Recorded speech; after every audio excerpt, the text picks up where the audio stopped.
Hello friends, எல்லாருக்கும் வணக்கம். Actually நான் இன்னைக்கு உங்களுக்கு ஒரு முக்கியமான டாப்பிக்கை பற்றி டிஸ்கஸ் பண்ணலான்னு இருக்கேன். நம்ம எல்லாரும் நிறைய புக்கு படிக்கிறோம். அதேமாரி நானும் நிறைய புக் படிச்சிருக்கேன். அப்போ ரீசெண்டாக படித்த புக்கில் எனக்கு ரொம்ப ரொம்ப அட்மைரிங்காகவும் ரொம்ப அதை இன்வால்வ்டாகவும் இனி அந்த புக்கு கூட்டிகிட்டு போயிடுச்சு. ஸோ அது ஏன் அப்படி நடந்துச்சுன்னா, ஒரு 1 year பேக் வந்து 45 இயர்ஸ்க்கு மேலே நமக்கு அந்த அசிடிட்டி ரிஃப்ளக்ஸ் எல்லாமே வரதான் செய்யும். நம்ம எப்பயுமே ஒரு ஆன்சைட்டி, ஒரு ஸ்ட்ரெஸ்டு உலகத்தில் தானே இருக்கிறோம். அதனால் என்ன பண்ணுறோம், அதே சுச்சுவேஷன் எனக்கும் வந்துச்சு. ஸோ அப்போ நான் ஒரு டாக்டரை பார்த்தேன். He is very close to me, நல்ல ஃப்ரெண்டு எனக்கு. ஸோ அப்போ அவர் பார்க்கும்பொழுது, சார் இதுமாரி எனக்கு அசிடிட்டியாகவும் ரிஃப்ளக்ஸும் வர்ற மாதிரி இருக்குது சார் அப்படின்னு. இஸ் இட், அதை பற்றி ஒரே பண்ணாதீங்க, ஒன்றும் ப்ராப்ளம் இல்லை. அது வந்து யூஸ்வலாக லைஃப் ஸ்டைல் மாடிஃபிகேஷன்லேயே நிறைய விஷயத்த சரி பண்ணிடலாம். பட் இருந்தாலும் நான் ஒரு முக்கியமான ஒரு சீக்ரெட் உங்களுக்கு சொல்கிறேன் அப்படின்னு. சார் சொல்லுங்கள் சார் அப்படின்னு. ஸோ அப்போ சொல்லும்போது தான் சொன்னார், சார் பெரிய பெரிய ஹாஸ்பிட்டலில் கூட நம்ம வந்து பழைய சாதம் இருக்குல்ல, அதை கொடுக்குறாங்க சார். அது குடித்தாலே ஒரு 2 months சாப்பிட்ட பிறகு அது வந்து ஆட்டோமேட்டிக்காகவே அது சரியாக போயிடுது சார். நீங்களும் அதை ட்ரை பண்ணி பாருங்களேன், அப்புறமா நம்ம மெடிக்கேஷனை பற்றி பார்ப்போம் அப்படின்னாரு. எனக்கு ரொம்ப ஒரு மாதிரி அஸ்டனைசிங்காகவும் ரொம்ப ஆச்சரியமாகவும் இருந்துச்சு. சார் என்ன சார் சொல்கிறீங்க? எஸ், நீங்கள் ட்ரை பண்ணி பாருங்கண்ணே. எனக்கு அப்போ தான் சின்ன வயசில் எங்கள் வீட்டிலலாம் நான் கிராமத்தில் விளையாடிட்டு இருக்கும்போது அப்பா அம்மா வந்து ஒரு 9-10 மணிக்கு என்ன பண்ணுவாங்கனாக்கா, அந்த நீராகாரம் சொல்லுவாங்க. அந்த பழைய சாதத்தை வந்து நைட்டில் வச்சுருந்துட்டு காலையில் எழுந்து வந்து அந்த அந்த நீரை மட்டும் எடுத்து அதில் கொஞ்சம் சால்ட்டு போட்டு குடிப்பாங்க அவங்க வேலைக்கு நடுவிலே. அப்போ அது அவங்க குடிக்கும்போது நமக்கெல்லாம் தரமாட்டாங்க. அது எதுவும் ஒரு அதுன்னு பார்த்தா அது ஸ்டேட்டஸ் கம்மியான ஒரு நீராகாரமாகவும் ஸ்டேட்டஸ் கம்மியான ஒரு ஃபுட்டாகவும் அப்போ வந்து தெரியும். நமக்கு வந்து சுட சாதமும் இட்லியும் அப்படி கொடுக்கணுன்னு தான் பேரண்ட்ஸ் ஆசைப்படுவாங்க. பட் ஆக்சுவலி அது வந்து ஒரு கிரேட் ஃபுட்டு. அதை வந்து நமக்கு ஷேர் பண்ணலை.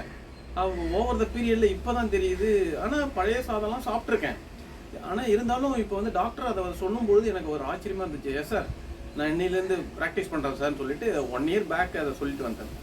அப்போ ஏதோ ஒரு லைஃப் ஸ்டைல் மேனேஜ்மெண்ட்டு, ஒரு ப்ராக்டிக்கல் மாடிஃபிகேஷன் நம்ம உடம்புல பண்ணோம்னாக்க we can get a very good result, நல்ல ஒரு ஹெல்த் கிடைக்கும். அப்படின்றதுனால அதை பேஸ் பண்ணியே சில புக்குகள்லாம் நான் படிக்கிறதுக்குன்னு தேட ஆரம்பித்தேன். அதுக்கு முன்னாடியே நம்ம meditation, breathing exercise, self management, self improvement, அந்த மாதிரி புக்கெலாம் நிறைய படிக்கிறது உண்டு. பட் இது வந்து ஹெல்த் ஓரியண்டாக நமக்காக புக்கை தேடுவோமே, நமக்காக சில அதை படிப்புமே அப்படிங்கிற ஒரு எண்ணத்தில் தான் அதை தேட ஆரம்பித்தேன். ஸோ அப்போ தேடும் பொழுது தான் ரீசண்ட்டு மெடிசனை பொறுத்த வரைக்கும் ரிசர்ச்சில் கட்டுக்கும் பிரெயினுக்கும் உள்ள ரிலேஷன்ஷிப் ரிலேட்டடாக நான் நிறைய ஸ்டடீஸ் வந்து வர ஆரம்பிச்சிச்சு. ஸோ அதில் நான் பார்த்த புக்கில் for example cut brain paradox, cut brain relationship, அதே மாதிரி அந்த மாதிரி நிறைய கட்டுக்கும் பிரெயினுக்கும் உள்ள ரிலேஷன்ஷிப்பை பற்றிய புக்குகள்லாம் நிறைய படிக்க ஆரம்பித்தேன். அப்போ அதில் ஒரு புக்கு, முக்கியமான புக்கு, கட் ரெனோவேஷன் ஒரு புக்குங்க. Really it is an excellent book. நீங்கள் வந்து அதை வந்து படித்தாதான் அதனுடைய அதை படித்து அதை உள்வாங்கி அதை உணர்ந்து அதை செயல்முறைப்படுத்தும் பொழுது தான் நமக்கு அதில் இருக்கக்கூடிய எவ்வளோ ஒரு பொக்கிஷமான விஷயங்கள்லாம் அதில் இருக்கப்பட்டு எல்லாமே நம்ம நடைமுறையில் நிறைய விஷயங்கள் நம்ம ஃபாலோ பண்ணது தான். ஆனால் அதை மறந்து போயிட்டோம். Gut renovation written by doctor Roshini Raj. உண்மையிலே எக்ஸலண்டான புக். அதில் அந்த புக்கில் பார்த்தீங்கன்னாக்கா என்ன சொல்கிறாங்கனாக்கா, ஹியூமன் ஆஸ் ஏ ஹியூமன், இப்போ நம்ம வந்து ஒரு தனி இண்டிவிஜுவல் லிவிங் பீயிங் கிடையாது. நம்ம வந்து made up of so many trillions of other microbiomes like bacteria, fungi, virus and other மைக்ரோபயோம்ஸும் சேர்ந்து தான் இருக்குது. ஸோ எத்தனை இருக்குது அப்படின்னு பார்த்தீங்கன்னாக்கா செவரல் ட்ரில்லியன்ஸ் ஆஃப் மைக்ரோப்ஸ் இருக்குது. தட் இஸ் கால்டு, அதை தான் மைக்ரோபயோம் அப்படின்னு சொல்கிறாங்க. ஸோ அதனால் நம்ம ஹியூமன் பீயிங்ஸை வந்து அவங்க வந்து எப்படி சொல்கிறாங்கன்னா, we are not a single man, we are a super organism அப்படின்றாங்க. சூப்பர் ஆர்கானிசம் அது பாருங்கள், மில்லியன், பில்லியன், அதை தாண்டி trillions, several trillions of microbes like bacteria, fungi, virus எல்லாமே உடம்புல இருக்குது. பட் அதில் 85% ஆஃப் ஆர்கானிசம் வந்து நமக்கு வந்து பெனிஃபிஷியல் ஆர்கானிசமாக இருக்கும்போதும் 15% வந்து நமக்கு தேவையில்லாத ஆர்கானிசம். ஹவவர் அது வந்து நம்ம உடம்புல இருந்தால் தான் இருந்துகிட்டே இருக்கும். பட் அது நம்ம உடம்பை எந்த விதத்திலையும் பாதிக்காது. இப்படி ஒரு காம்போசிஷன் இருக்கும் பொழுது நம்ம உடம்பு வந்து ஹெல்த்தியான ஒரு என்விரான்மெண்ட்டை கிரியேட் பண்ணிக்குது, ஹெல்த்தியாக இருக்குது. ஸோ அந்த மைக்ரோ ஆர்கானிசம் எல்லாம் சேர்ந்து, இந்த பிரில்லியன்ஸ் ஆஃப் மைக்ரோ ஆர்கானிசமும் சேர்ந்து தான் நம்ம ஒரு ஹியூமனாக இருக்கிறோம் அப்படின்னா. ஸோ நம்ம வந்து ஒரு என்ன சொல்கிறது, சூப்பர் ஆர்கானிசம். அந்த மைக்ரோ பயோம்ஸ் எங்கே அதிகமாக இருக்குன்னு நம்ம குடலில் தான் இருக்குது. நம்ம கட், அந்த இன்டெஸ்டைன் இருக்கு இல்லையா, அந்த பகுதியில் தான் எக்கச்சக்கமாக அதாவது இருக்குது. அந்த கட்டில் பார்த்தீங்கன்னா இருக்கிற பயோமாஸில் almost 1.8 kg of the biomass வந்து இந்த மைக்ரோ பயோம்ஸ் தான் இருக்குது. நினச்சி பாருங்கள், உங்களால் இமேஜினே பண்ணி பார்க்க முடியாது. ஸோ யூஸ்வலாக நம்ம மூதாதையர்கள், நிறைய சித்தர்கள் அவங்கவுங்கன்னு சொல்லும் போது என்னென்னா, நீங்களும் ஒரு உலகம் மாரி தான், அண்டத்தில் உள்ளதே பிண்டத்தில் உள்ளது அப்படின்னு சொல்லுவாங்க. So your body is nothing but another universe. அதுக்குள்ளே அவ்வளோ ஆர்கானிசம்ஸ் இருக்குது. ஸோ அந்த ஆர்கானிசம் வந்து நீங்கள் வந்து சேஃபாக பார்த்துக்கினா தான் உங்கள் உடம்பு ஹெல்த்தியாக இருக்கும். ஈவன் இன்க்ளூடிங் ஒரு ஸ்கின்னில் சோ மெனி ஆர்கானிசம்ஸ் இருக்குது. அந்த ஆர்கானிசம்லாம் நீங்கள் அழிச்சிட்டிங்கன்னா ஸ்கின்னு வந்து உங்களுக்கு ஷைனிங் போயிடும். ஸோ அந்த ஆர்கானிசம் தான் உங்கள் ஸ்கின்னை வந்து க்ளீன் பண்ணி ஷைனிங்காக வைக்கிது. உங்கள் கண், அப்புறம் மூக்கு, உடம்பு எல்லா பகுதியிலையுமே இந்த மைக்ரோபயோம்ஸ் இருக்குங்க. அதில் குறிப்பாக வந்து நம்ம கட் மைக்ரோபயோம்ஸை பற்றி தான் கட் ரெனோவேஷனில் அந்த புக்கில் அழகாக டாக்டர் எழுதியிருக்காங்க. ஸோ அந்த மைக்ரோபயோம்ஸில் வந்து அதுதான் வந்து நம்மளுடைய முக்கியமான டைஜஷனுக்கு, இம்யூனிட்டிக்கு, தென் நம்மளுடைய ஏஜிங் ப்ராசஸ்க்கு, நம்மளுடைய ஸ்கின் பியூட்டிக்கு, ப்ளஸ் வந்து என்ன சொல்கிறது, நம்ம பிரெயினுடைய மூடு, பிரெயின் வந்து ஹாப்பியாக இருக்கிறதா, அப்புறம் வந்து ஆன்சைட்டி இருக்கிறது, ஸ்ட்ரெஸ், இது எல்லாத்துக்குமே ரிலேட்டடாக அந்த கட்டில் இருக்கக்கூடிய மைக்ரோ ஆர்கானிசம் இட் இஸ் என்ன சொல்கிறது, இட் இஸ் இன்டர் கனெக்டட். அதனுடைய செயல் அது என்ன மாதிரி பிஹேவ் பண்ணுதோ அதை தான் நம்ம பிரெயின் செய்யுதுன்றாங்க. இப்போ உங்களுக்கு ஃபார் எக்ஸாம்பிள் நீங்கள் ரெகுலராகவே பீஸாவோ இல்லை பிரியாணியோ சாப்பிட்டு பழகிட்டோன்னா அதுக்கு தகுந்த மாதிரியான மைக்ரோ ஆர்கானிசம் அந்த வயிறுக்குள்ளே நம்ம கட்டில் டெவலப் ஆகிடும். ஸோ அது வந்து நிறைய ஆக ஆக அதை நோக்கியே நம்மளுடைய தேடுதல் இருக்கும். இப்போ பார்த்தோன்னா அதை பார்த்த உடனே நம்ம அதுக்கு ஒரு கெமிக்கலை சுரக்குதுன்றாங்க அந்த கட் மைக்ரோபயோம்ஸ். அது என்னென்னா அந்த கெமிக்கல் வந்து பிரெயினுக்கு போய் உங்களுக்கு என்டார்ஃபினை திறந்துடும். என்டார்ஃபினை திறந்த உடனே பிரெயினுக்கு வந்து ஒரு ஹாப்பினஸ் வந்துடும். ஆஹா, நம்ம அந்த பீஸாவும் அந்த பிரியாணியும் பார்த்த உடனே அதுக்கு ஒரு சந்தோஷம் கிடைக்க ஆரம்பிச்சிடும். ஸோ நம்மளால் அதை கண்ட்ரோல் பண்ண முடியாது, என்ன பண்ணுவோம்னா சாப்பிட்டுட்டே இருப்போம். ஸோ இது மாதிரி தான் நம்ம ஃபுட் ஹேபிட்ஸு, நம்மளுடைய ஹாப்பினஸ்ஸு, நம்மளோட ஸ்ட்ரெஸ் லெவல் எல்லாத்தையுமே இந்த கட் மைக்ரோபயோம்ஸ் தான் டிசைட் பண்ணுதுன்றாங்க. பட் என்ன பேத்தட்டிக்கான பொசிஷன்னா, ரீசெண்டான நம்ம சாப்பிட்ற ஃபுட் ஐட்டம்ஸில் இருக்கக்கூடிய ஏகப்பட்ட கெமிக்கல்ஸு, தட் இஸ் எல்லா கெமிக்கல்ஸும் நம்ம சாப்பிட்ற எல்லா பொருள்லையும், எல்லா கெமிக்கல்ஸ் சொல்கிறதோட நம்ம சாப்பிட்ற எல்லா பொருள்லையும் so many chemicals. For example colouring agent, அப்புறம் வந்து எமில்சிஃபயரு, அப்புறம் வந்து ஆசிடிஃபையிங் ஏஜென்ட்டு, எத்தனையோ கெமிக்கல்ஸ் அதில் சேர்க்குறாங்க. எல்லாமே இந்த மைக்ரோபயோம்ஸுக்கு வந்து highly dead dangerous to microbiomes in our gut. Similarly நம்ம சாப்பிட்ற அந்த ஃபாஸ்ட் ஃபுட்னு சொல்லக்கூடிய ப்ராசஸ்டு ஃபுட்டு, ஈவன் நம்ம சாப்பிட்ற இப்போ நம்ம ரீசெண்டாக நிறைய லிக்கர்ஸ், அந்த alcoholic drinks. So moreover even நம்ம லைஃப் ஸ்டைல், நம்ம ரீசெண்டான life style, stress orient life style கூட நம்ம அந்த மைக்ரோ ஆர்கானிசம் அஃபெக்ட் பண்ணுறாங்க. ஸோ ஒரே ஒரு விஷயம் என்ன சொல்ல வராங்கன்னா, நீங்கள் யாரும் இல்லை, உங்கள் உடம்புல இருக்கக்கூடிய அந்த கட் மைக்ரோபயோம்ஸ் தான் நீங்கள். அது நல்லா இருந்தால் நீங்கள் நல்லா இருப்பீங்க. என்டையர் ஹெல்த்து அது கையில் தான் இருக்குது அப்படின்னு சொல்கிறாங்க.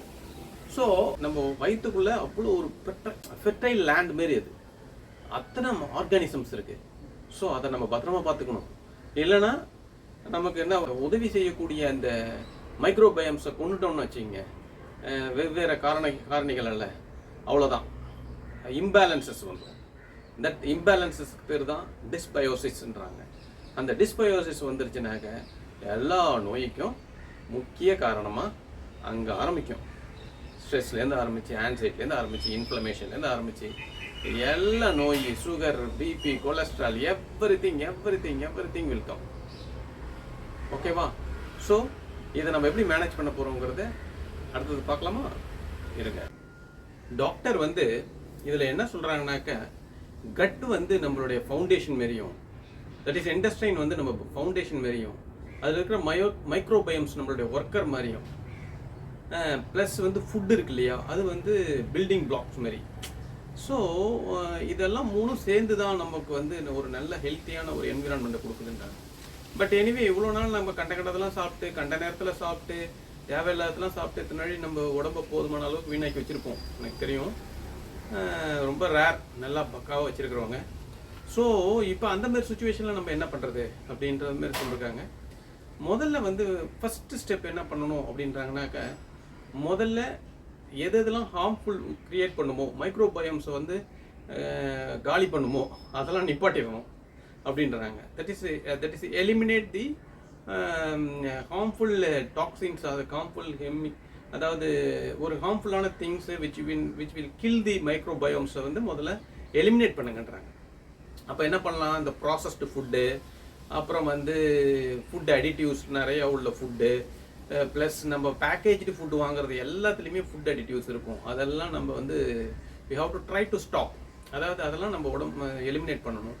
பட் இந்த alcoholic beverages, so many things, அந்த மாதிரி நம்ம மைக்ரோபயோம்ஸை வந்து கில் பண்ணக்கூடிய, மைக்ரோபயோம்ஸை டேமேஜ் பண்ணக்கூடிய அந்த ப்ராசஸ்டு ஃபுட்டு, பேக்கேஜ்டு ஃபுட்டு, நிறைய விஷயங்கள் இருக்குது. அதெல்லாம் வந்து முதல்ல எலிமினேட் பண்ணுங்க அப்படின்றாங்க. ஸோ ஆல்ரெடி வந்து நம்மளுடைய கட் இன்டெஸ்டைன் இருக்கு இல்லையா, அது வந்து டேமேஜ் ஆகிருக்கும். எப்படின்னா, இந்த மைக்ரோபயோம்ஸ் வந்து பேலன்ஸ்டாக இருந்தால் தான் அது வந்து ஒரு jelly like structure, jelly like திரவம், அதாவது ஒரு லிக்விடை உருவாக்குது. பார்த்தீங்கன்னா வந்து நம்ம மியூஸ்லேஜஸ்ன்னு சொல்லுவாங்க, நம்ம சளி மாதிரி ஒரு குழகுழப்பான ஒரு திரவம் வந்து குடலில் இருக்கும். அதுக்குள்ளே தான் அந்த மைக்ரோபயோம்ஸ் வந்து ஹாப்பியாக ஜாலியாக அது வீடு மாரி இருந்துக்கிட்டு இருக்கும். ஸோ இப்போ நீங்கள் வந்து நம்ம சாப்பிட்ற சில பொருளெல்லாம் வந்து fried food, packaged food, processed ஃபுட்டுலாம் அந்த ஜெல்லியெல்லாம் காலி பண்ணிடும். அதுக்கு வீடு போயிடும் மைக்ரோபயோம்ஸ் வாழ்கிறதுக்கு. ஸோ ஆட்டோமேட்டிக்காக அந்த இடம் வந்து அந்த இடம் ஒரு என்ன சொல்கிறது, அந்த அந்த ஜெல்லிலாம் போயிடுச்சுன்னா அந்த இடத்துல மைக்ரோபயோம்ஸும் இருக்காது. ஸோ அந்த இடத்துல என்னன்னாக்க நம்மளுடைய கட் வால் இருக்கு இல்லையா, அந்த தின் லைனிங், அந்த தின் லைனிங்கில் வந்து ஒவ்வொரு செல்லும் வந்து பேக்டாக அப்படியே பக்கத்தில் தான் ஒட்டிகிட்டு இருக்கும். ஸோ அந்த செல் ரெண்டுத்துக்கும் ஜாயிண்டாக இருக்கு இல்லையா, செல் வால், அந்த ஜாயிண்டில் வந்து ஒரு செமி பெர்மியபிளாக ஒரு மெம்பரைன் இருக்கும். அது வழியாக தான் நம்ம சாப்பிட்ற சாப்பாட்டை வந்து அந்த மைக்ரோபயோம் வந்து டைஜஸ்ட் பண்ணி ஒரு ஜூஸியாக மாற்றி, அந்த ஜூஸியாக இருக்கிறதுல சத்து பொருளை மட்டும் அது வழியாக செமி பெர்மியபிள் அந்த மெம்பரைன் மூலயமாக அப்சார்ப் ஆகி உள்ளே போய் பிளட் ஸ்ட்ரீமுக்கு போய் அதுதான் எல்லா இடத்துக்கும் எனர்ஜி எடுத்துகிட்டு போகுது. ஸோ அந்த மாதிரி இருக்கிறதுல இந்த மியூசிலேஜஸ்லாம் போயிடுச்சு, அந்த குழகுழப்பான தன்மைகள்லாம் அதுலேருந்து போயிடுச்சுன்னா ஆட்டோமேட்டிக்காக என்னென்னா அந்த இடத்துல வந்து ஒரு சின்ன ஓட்டை விழுந்துருது, leak. That is gut leak அப்படின்னு சொல்கிறாங்க. அந்த லீக் வழியாக என்ன பண்ணுதுன்னாக்கா நம்ம சாப்பிட்ற பொருளே டைரெக்டாகவே சம்டைம் சின்ன சப்ஸ்டன்சஸாக உள்ள பிளட் ஸ்ட்ரீமில் போயிடுச்சுன்னா நம்ம இம்யூன் சிஸ்டம் வந்து உடனே ஒரு டேஞ்சரஸ் மெட்டீரியல் வந்துருச்சுன்னு சொல்லிட்டு உடனே அதை அட்டாக் பண்ணுறதுக்கு ரெடி ஆகிடும். தட் வில் கிரியேட் அதாவது மேசிவ் இன்ஃப்ளமேஷன் எல்லா இடத்துலையும். அது வந்து க்ரானிக்காகவும் வந்துடும், சம்டைம் க்ரானிக்காகவும் இருக்கும், சம்டைம் இது வந்து பெரிய இன்ஃப்ளமேஷன் வரும்போது தான் தட் இஸ் அ டிசீஸாக நமக்கு வந்து கன்வெர்ட் ஆகுது. ஸோ அந்த மாதிரியான இதை தவிர்க்கணும் அப்படின்னாக்கா முதல்ல நம்ம என்ன பண்ணணும்னா அதை வந்து முதல்ல ரிப்பேர் பண்ணணும். ரிப்பேர் பண்ணுறதுக்கு என்னென்னா ப்ரீபயோட்டிக் அப்படின்னு ஒரு ஃபுட்டை சாப்பிடணும்னா. ப்ரீபயோட்டிக் ஃபுட்டுன்னா ஒன்றுமே இல்லைங்க, ரொம்ப சிம்பிள். அது என்ன ஃபுட்டுங்கிறத நான் சொல்கிறேன். அதாவது மைக்ரோபயோம்ஸுக்கு தேவையான சாப்பாடு, அவ்வளோதான். மைக்ரோபயோம்ஸ் இருக்கு இல்லையா வயிற்றுக்குள்ளே நம்ம இண்டஸ்ட்ரைனில், அதுக்கு தேவையான சாப்பாடு தான் ப்ரீபயோட்டிக். அந்த சாப்பாடை நீங்கள் போட்டிங்கன்னா நல்லா ஜாலியாக அது வளர ஆரம்பிச்சிடும். வளர்ந்து அது மட்டும் நல்லா அதை சாப்பிட்டுட்டு டைஜஸ்ட் பண்ணி அங்கேருந்து நிறைய அது க்ரோத் ஆக ஆரம்பிக்கும். இதை வந்து ப்ரீபயோட்டிக், அதுக்கு வந்து சாப்பாட்டை கொடுத்து அதை வளர்த்து அதிகப்படுத்துறது. இன்னொன்று என்னன்னாக்கா, முன்னுமே ஆல்ரெடி இருக்கிற பெனிஃபிஷியலாக இருக்கக்கூடிய மைக்ரோபயோம்ஸ் எல்லாம் கொண்டுட்டோன்னு வச்சுங்க, அது எங்கேருந்து வளரும், இருந்தால் தானே வளர்கிறதுக்கு. ஸோ அது கொஞ்சம் கொஞ்சமாக இருந்தால் கூட இதை சாப்பிட்டு வளர்கிறதுக்குள்ளே அந்த ஹார்ம்ஃபுல் மைக்ரோபயோம்ஸ் வந்து ரொம்ப ஃபாஸ்ட்டாக வளர ஆரம்பிச்சிடும். ஸோ அதை தவிர்க்கணும். அதுலேருந்து மீண்டு வரணுன்னாக்க ஒன் மோர் ஸ்டெப் என்ன போகிறாங்கன்னா ப்ரோபயோட்டிக்னு சொல்கிறாங்க. ப்ரோபயோட்டிக்னா நல்ல பாக்டீரியாவை வெளியிலிருந்தே வயிற்றுக்கு அனுப்புறது. அது என்ன அப்படின்னா நத்திங், ஒரு சிம்பிளான மேட்ரு, தயிர் தான். கேர்டு இருக்கு இல்லையா, கேர்டு, பட்டர் மில்க்கு, மோர், இதுமாரி ஃபர்மெண்டட் ஃபுட்டு, ஈவன் பிக்கிள்ஸ்லாம் கூட நல்ல ஃபுட்டு. அப்புறம் வந்து கெஃபீர், சில வெஜிடபிள்ஸ்லாம் என்ன பண்ணுறாங்கனாக்கா சால்ட்டில் போட்டு ஒரு நாள் ஊற வைக்கிறாங்க. அது வந்து நல்லா வந்து ஃபர்மெண்ட் ஆகிடுது. ஃபர்மெண்ட் ஆகிட்டு மறுநாள் சாப்பிட்றாங்க. ஸோ ஆல் ஃபர்மெண்டட் ஃபுட்டில் வந்து அந்த அந்த அந்த அதை ஃபர்மெண்ட் பண்ணக்கூடிய மைக்ரோப்ஸு ஆட்டோமேட்டிக்காக வளர ஆரம்பிச்சிருது அதை டைஜஸ்ட் பண்ணுறதுக்கு. அது வந்து ஆல்ரெடி அதில் உற்பத்தி ஆகிருக்கும்ல, அதை நம்ம உள் சாப்பிடும்பொழுது ஆல்ரெடி இருக்கிற அந்த நல்ல பாக்டீரியா வயிற்றுக்குள்ளே சாப்பிட்றோம்.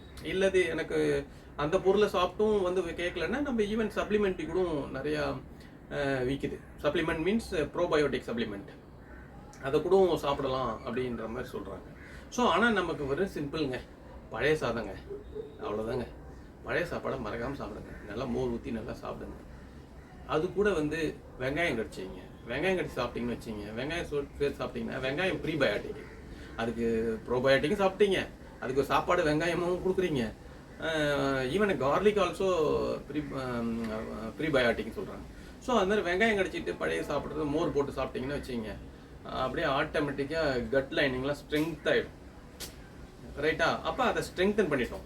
ஸ்ட்ரெங்தன் பண்ண பிறகு அதை பத்திரமா பாதுகாக்கணும் இல்லையா? நம்ம லைஃப் ஸ்டைலை பொறுத்த வரைக்கும் நல்லா அழகாக தூங்கணும், ஸ்ட்ரெஸ்டாக இல்லாமல் நிறைய விஷயங்கள் அந்த புக்கில் சொல்கிறாங்க.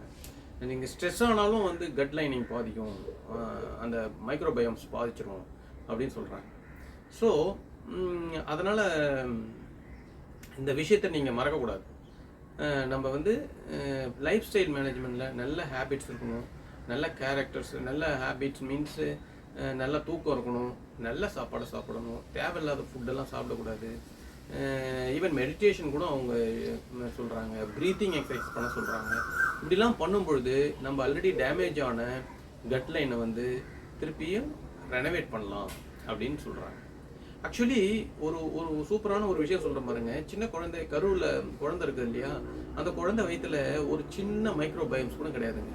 அப்படியே பியூராக அப்படியே ஒன்றுமே இல்லாமல் ஒரு குழந்தையாக தான் அது வயிற்றுக்குள்ளே இருக்கும். அது வந்து பிறந்து வெளியில் வரும்பொழுது தான் அது வந்து அம்மாவுடைய வயிற்றுலேருந்து வெளியில் வரும்பொழுது அங்கிருந்து கொஞ்சம் ஒரு ஃபீக்கல் போர்ஷன், அதாவது அந்த என்ன சொல்கிறது, அந்த ஃபீக்கல் போர்ஷனை வந்து அது லைட்டாக வாயில் முழுங்கிடுது.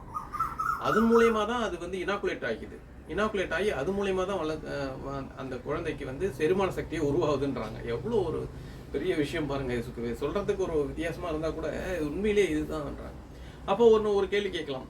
ஸோ அப்போ வந்து நார்மல் டெலிவரி ஓகே, சிசேரியன் டெலிவரியில் எஸ், சிசேரியன் டெலிவரியில் வந்து அம்மா வயிற்றுக்குள்ளேருந்து அதுக்கு வந்து அந்த டைஜஸ்டிவ் மைக்ரோபயோம்ஸ் போகாது. வெளியில் வந்தவுடனே வெளியில் இருக்கிற என்விரான்மெண்ட்டில் டாக்டர் அவங்க அம்மா எல்லாரும் இருக்கிற அந்த என்விரான்மெண்ட்டில் என்ன மைக்ரோபயோம்ஸ் இருக்குதோ அந்த மைக்ரோபயோம்ஸ் அது வாயை திறக்கும்போது வாய்க்குள்ள வழியாக உள்ளே போயிடுது, மூக்கு வாய் வழியாக. ஸோ அதுதான் அதுக்கு வந்து பேசிக்கான டைஜஸ்டிவ், அது உடம்புல இருக்கக்கூடிய மைக்ரோபயோம்ஸ், கட் மைக்ரோபயோம்ஸ் கன்வெர்ட் ஆகுது. ஸோ எப்பயுமே அதனால் என்னென்னா நார்மல் டெலிவரியில் இருக்கும் குழந்தைங்களுக்கு வந்து நல்ல இம்யூனிட்டி, நல்ல ஒரு என்ன சொல்கிறது, நல்ல டைஜஸ்டிவ் எல்லா சிஸ்டம்லாம் நல்லா இருக்கும்னு சொல்கிறாங்க. ஸோ அப்போ வந்து சிசேரியன் பேபிக்கு என்ன பண்ணுறதுங்க, அதை பற்றி யூ டோன்ட் வரி அப்படின்றாங்க. எப்படின்னா நீங்கள் ஃபியூச்சரில் ஆட்டோமேட்டிக்காக குழந்தை பிறந்த பிறகு நல்லா வந்து probiotic food like curd, milk, அந்த மாதிரி பால் பொருள், ஃபர்மெண்டட் ஃபுட்டு கொஞ்சம் கொடுக்க ஆட்டோமேட்டிக்காக அது வந்து ஈவன் அவங்களுடைய மதர் மில்க் சாப்பிடும்போதே ஆட்டோமேட்டிக்காக அதனுடைய ப்ரோபயோட்டிக் லெவல் வந்து கொஞ்சம் கொஞ்சமாக இம்ப்ரூவ் ஆகிக்கும் அப்படின்றாங்க. பட் எனவே ப்ரோபயோட்டிக்கை வந்து ஈஸியாக நம்ம என்ன பண்ணுறோம், ரீஇன்ஃபோர்ஸ் பண்ணிக்கலாம். அதை வந்து ஈஸியாக அதை நம்ம வளர்த்துட்டு திருப்பி நார்மலாக ஒரு இருக்கிறவங்க மாதிரி நார்மல் ஹெல்த்துக்கு நம்ம வந்துடலாம் அப்படின்ற மாதிரி சொல்கிறாங்க. ஓகேங்களா? நெக்ஸ்ட், ஸோ நம்ம கட்டில் இருக்கக்கூடிய கட் மைக்ரோபயோம்ஸ் நல்லா வளரணும், நல்லா இருக்கணும் அப்படின்னு நினச்சோம்னாக்க நம்ம என்ன மெயினான ஃபுட்டு சாப்பிடணும் அப்படின்னு சொல்கிறாங்க. என்னென்னா ஃபஸ்ட்டு வந்து நல்ல ஃபைபர் ரிச் ஃபுட்டாக சாப்பிடுங்க அப்படின்னு சொல்கிறாங்க. ஃபைபர் ரிச்சுங்கிறது எல்லாமே தெரியும் உங்களுக்கு. மெயினாக வந்து vegetables, fruits, green leaf vegetables, இந்த மாதிரி ஐட்டம்ஸ் தான் அவங்க வந்து ஃபைபர் ரிச் பொருளாக சாப்பிடணும். செகண்ட் வந்து fermented items like curd, butter milk, kefir, அதாவது ஈவன் பிக்கிள், இது எல்லாமே ஃபர்மெண்டட் ஃபுட்டு. முக்கியமானது மறந்துடாதீங்க, நம்ம பழைய சாதம். ரைட்டா? அந்த பழைய சாதம் வந்து அவ்வளோ தி பெஸ்ட் ஃபர்மெண்டடு. நம்ம இட்லி தோசை கூட it is also a fermented food. But அதை ஹீட் பண்ண பிறகு அதில் இருக்கக்கூடிய மைக்ரோபயோம்ஸை இறந்து போயிடும். பட் ஹவவர் த போஸ்ட் பயோட்டிக்னு சொல்லுவாங்க. அந்த மைக்ரோபயோம்ஸ் உற்பத்தி பண்ண some chemicals which also highly useful for us. So அந்த மாதிரியான கெமிக்கல்ஸ் அந்த ஃபுட்டில் இட்லி தோசை அதுலலாம் இருக்குது அப்படின்றாங்க. அப்பார்ட் ஃப்ரம் தட் நம்ம வந்து என்னன்னாக்க இந்த ஃபுட்டெல்லாம் சாப்பிடாம இருக்கும். ஹைலி ஆர்டிஃபிஷியல் ஃபுட் எதுவுமே சாப்பிடக்கூடாது, ப்ராசஸ்டு ஃபுட்டை சாப்பிடக்கூடாது, நிறைய அடிட்டிவ்ஸ் ஃபுட் அடிட்டிவ்ஸ் போட்ட பொருளை சாப்பிடாம பார்த்துக்கணும்னாலே போதும். ஆட்டோமேட்டிக்காக அந்த நம்ம கட் மைக்ரோபயோம்ஸு நல்லா வளர ஆரம்பிச்சிடும். ஸோ நம்ம முக்கியமாக நீங்கள் வந்து 3 விஷயத்த நான் முக்கியமாக சொல்ல வந்தேன். ப்ரீபயோட்டிக்ஸுங்கிறது அந்த அந்த மைக்ரோபயோம்ஸுக்குள்ள சாப்பாடு, அதை நிறைய போட்டிங்கனாக்க அது சூப்பராக அந்த மைக்ரோபயோம்ஸு நம்ம உடம்புல நல்லா வளரும். ப்ரோபயோட்டிக்ஸ் அந்த மைக்ரோபயோம்ஸை தான், அந்த ப்ரோபயோட்டிக் அது ரெடியாக இருக்கும் வெளியில், that is called curd, butter milk, நம்ம பழைய சாதம், அதை அப்படியே உள்ளே சாப்பிடும்போது அதை வயிற்றுக்குள்ளே போய் அது ஸ்ட்ரெயிட் ரெடியாக நமக்கு உதவி செய்யறதுக்கு இருக்கும். That is called probiotic. Post biotic என்னன்னாக்க நீங்கள் ப்ரீபயோட்டிக் நிறையா சாப்பிட்டீங்கன்னா அந்த ப்ரோபயோட்டிக் அதை நல்லா டைஜஸ்ட் பண்ணி ஆட்டோமேட்டிக்காகவே நல்ல ஒரு கெமிக்கல்ஸ்லாம் உற்பத்தி பண்ணும். அந்த தான் that is called short chain fatty acids சொல்கிறாங்க. அந்த ஷார்ட் செயின் ஃபேட்டி ஆசிட்ஸை நிறைய உற்பத்தி பண்ணிச்சுன்னா அது வந்து நமக்கு மிகப்பெரிய இம்யூன் சிஸ்டத்தை உருவாக்கி கொடுக்கும்ன்றாங்க. ஸோ நமக்கு வந்து டைஜஷனுக்கு, இம்யூனிட்டிக்கு, நல்ல ஸ்கின் கலருக்கு, மோர் ஓவர் நல்லா நம்மளுடைய ஏஜிங்கை வந்து குறைச்சி காமிக்கும். நம்ம வந்து ஸ்லோ ஏஜிங்காக இருக்கும், நல்லா ஹெல்த்தியான ஒரு என்விரான்மெண்ட் கொடுக்குன்றாங்க. அப்போ முக்கியமாக என்னன்னா அந்த கட் பிரெயின் அந்த ரிலேஷன்ஷிப்பை பற்றி எப்படி சொல்கிறாங்கன்னாக்க, நீங்கள் வந்து எல்லா சிக்னல் பிரெயின் யூஸ்வலாக வந்து நமக்கு ஒரு ஜெனட்டிக் மெமரின்னு ஒன்று சொல்லுவாங்க. ஜெனட்டிக் மெமரி பார்த்தீங்கன்னாக்கா ஹியூமன் பீயிங்ஸில் அரௌண்ட் நம்ம இண்டிவிஜுவல் ஹியூமன் பீயிங்கில் அரௌண்ட் 20,000 to 25,000 ஜீன் தான் இருக்குது. பட் நம்ம உடம்புல இருக்கக்கூடிய அந்த மைக்ரோபயோம்ஸில் அரௌண்ட் என்ன சொல்கிறது 1.8 மில்லியன்ஸ், அதாவது ஹையஸ்ட் நம்பர்ஸ் ஜீன்ஸ் இருக்குன்றாங்க. ஸோ அந்த ஜீன்ஸ் வந்து நம்மளுடைய பெரும்பான்மையாக அதில் அந்த மைக்ரோபயோம்ஸ் ஜீனே டாமினேட்டட் ஜீன்ஸு, அதுவே நம்ம நிறைய விஷயங்களை அது ஜெனட்டிக்காக அது மெமரியாக கேரி பண்ணி வச்சுக்குது. ஸோ அதுதான் மெயினாக நம்மளுடைய ஃபங்க்ஷன்ஸை டிசைட் பண்ணுதுன்ற மாதிரி சொல்கிறாங்க. ஸோ ஏதாவது ஒரு பொருள் தேவைப்படுது. ஃபார் எக்ஸாம்பிள் சின்ன வயசில் வந்து நம்ம இந்த குழந்தைங்களாம் வந்து சாக் பீஸ் சாப்பிடுவோம், பார்த்துருப்போம். ப்ளஸ் மண்ணு கூட சாப்பிடுவாங்க. ஸோ அது வந்து அதில் வந்து மைக்ரோபயோம்ஸை பற்றி பேசல, அது வந்து டேப் வார்ம்ஸ், அந்த வார்ம்ஸ் இருக்கும் அது உள்ள. அந்த வார்ம்ஸ் என்ன பண்ணோம்னாக்கா அவங்க அந்த குழந்தைங்கள சாப்பிட தூண்டும். நம்ம என்ன குழந்தைங்க தப்பு பண்ணுதுன்னு நினைப்போம், கிடையாது. அந்த குழந்தைங்க தப்பு பண்ண வைக்கிறது அந்த வயிற்றுக்குள்ளே இருக்கிற வார்ம்ஸ் தான் அதை பண்ண வைக்குது. ஸோ அந்த வார்ம்ஸை நீங்கள் வந்து கிளியர் பண்ணிட்டீங்கன்னா அந்த குழந்தை ஆட்டோமேட்டிக்காக அந்த பழக்கத்துலேருந்து வெளியில் வந்துடும். சிமிலர்லி மைக்ரோபயோம்ஸ் வந்து நல்ல ஒரு நமக்கு என்ன சொல்கிறது, அதாவது ரொம்ப ப்ராசஸ்டு ஃபுட்டை சாப்பிட தோன்றது, அதாவது நல்ல ஜங்க் ஃபுட்டெல்லாம் சாப்பிட தோணும் குழந்தைங்களுக்கு. நிறைய பேருக்கு பிஸ்கட்டை பார்த்தோன்னே சாப்பிட தோணும், நிறைய பேருக்கு காஃபி டீனா அடிக்ட் ஆகிடுவாங்க. ஸோ அதெல்லாம் ரிப்பீட்டடாக குடிக்க அதுக்கு ரிலேட்டடான மைக்ரோபயோம்ஸ் நம்ம உடம்புல வளர்ந்துருக்கு. ஸோ அது வந்து ஆட்டோமேட்டிக்காக உங்களை என்ன பண்ணுதுன்னா ஒரு பர்டிகுலர் டைம் வந்த உடனே அதுவே தூண்டி கொடுது. சீக்கிரம்ப்பா ஏன்பா ஒரு காஃபி குடிப்பா, ஏன்பா ஒரு டீ குடிப்பா அப்படின்னு உங்களை வந்து பிஸ்கட் சாப்பிடுப்பா, பீஸா சாப்பிடுப்பா, பர்கர் சாப்பிடுப்பா. ஸோ அந்த மாதிரி உங்களை வந்து ப்ராசஸ்டு ஃபுட்டை சாப்பிடுப்பா, பேக்கேஜ் ஃபுட் சாப்பிடு. நோ நல்ல உப்பு, நல்ல காரம், புளி எல்லாம் சேர்த்து வச்சு போட்டால் அதை சாப்பிடு. ஏன்னா அதுக்கு தகுந்த மாதிரி உள்ள மைக்ரோபயோம் டெவலப் ஆயிடுச்சுன்னு அர்த்தம். நம்ம வந்து ஒன்று நம்ம அதில் கான்ஷியஸாக இருந்தோம்னாக்க, ஸோ அது என்ன அது எஸ் இதுதான் பண்ணுது அப்படின்னு நினச்சிட்டு இருந்தீங்கன்னா, ஸோ தட் நீங்கள் கொஞ்சம் கண்ட்ரோல் பண்ணிங்கன்னா கொஞ்சம் கொஞ்சமாக அது மாடிஃபை பண்ணலாம். ஸோ அது என்ன பண்ணுதுன்னா அது ஒரு கெமிக்கல்ஸ் சுரக்குது. தட் இஸ் அந்த கெமிக்கல் அது வந்து என்னன்னாக்க அந்த கெமிக்கல் வந்து பிளட் ஸ்ட்ரீமில் போயிட்டு பிரெயினுக்கு போய் அதை இண்டிகேட் பண்ணுது. ஏங்க எனக்கு தேவைப்படுது சொல்லுங்கள் அப்படின்னோடனே அந்த பிரெயின் உடனே என்டார்பின் நமக்கு சந்தோஷமான கொடுக்கக்கூடிய பொருளை சொன்ன உடனே நம்ம அதை சந்தோஷமாக சாப்பிட ஆரம்பிச்சிடும். அது நல்லது கெட்டதெல்லாம் பார்க்கறது கிடையாது. ஸோ இது எல்லாத்தையும் நடத்துறது யாருன்னா நம்ம வயிற்றுக்குள்ளே இருக்கிற மைக்ரோபயோம்ஸ் தான். So this is very simple theory of gut brain paradox. கட்டுக்கும் பிரெயினுக்கும் உள்ள மிகப்பெரிய ரிலேஷன்ஷிப்பு. கடைசியாக என்டையர் பிரெயினுடைய ஆக்டிவிட்டீஸையே பெரும்பாலும் வந்து நம்ம கட்டு தான் டிசைட் பண்ணுது, கட்டில் இருக்கிற மைக்ரோபயோம்ஸ் தான் டிசைட் பண்ணுதுன்றாங்க. ஸோ இதன் மூலிமா ஒரு பெரிய முக்கியமான விஷயம் என்ன தெரிய வருதுன்னாக்க, நம்ம வந்து வயிற்றை கொஞ்சம் கவனமாக வயிற்றில் இருக்கிற நல்ல அந்த மைக்ரோபயோம்ஸை பத்திரமா பார்த்துக்கிறதுக்கு நம்மளால் முடிந்த ஒரு சின்ன உதவி செஞ்சோம்னா அது நம்மளை பத்திரமா பார்த்துக்கணும். நீங்கள் வெளியில் ஆளெல்லாம் தேட தேவையில்லை, நமக்குள்ளே ட்ரில்லியன்ஸ் அண்ட் ட்ரில்லியன்ஸ் ஆஃப் வேலைக்காரங்க உங்களுக்கு உதவி செய்கிறங்க. என்ன சொல்கிறது, ரசிகர் பட்டாளமே உங்களுக்குள்ளே இருக்கிறாங்க உங்களை காப்பாற்றுறதுக்காக. அவங்கள கொடுமைப்படுத்தாமல் பார்த்துக்குங்க. ரைட்டா? நன்றி, வணக்கம். நம்ம இன்னொரு புக்கை டிஸ்கஸ் பண்ணும்போது கண்டிப்பாக முக்கியமாக நான் தை நாட்டுக்கான எழுதின புக்கு மிராக்கிள்ஸ் ஆஃப் மைண்ட்ஃபுல்னஸ்ங்கிற ஒரு புக்கை பற்றி நம்ம அப்புறமா டிஸ்கஸ் பண்ணுவோம். நன்றி, வணக்கம்.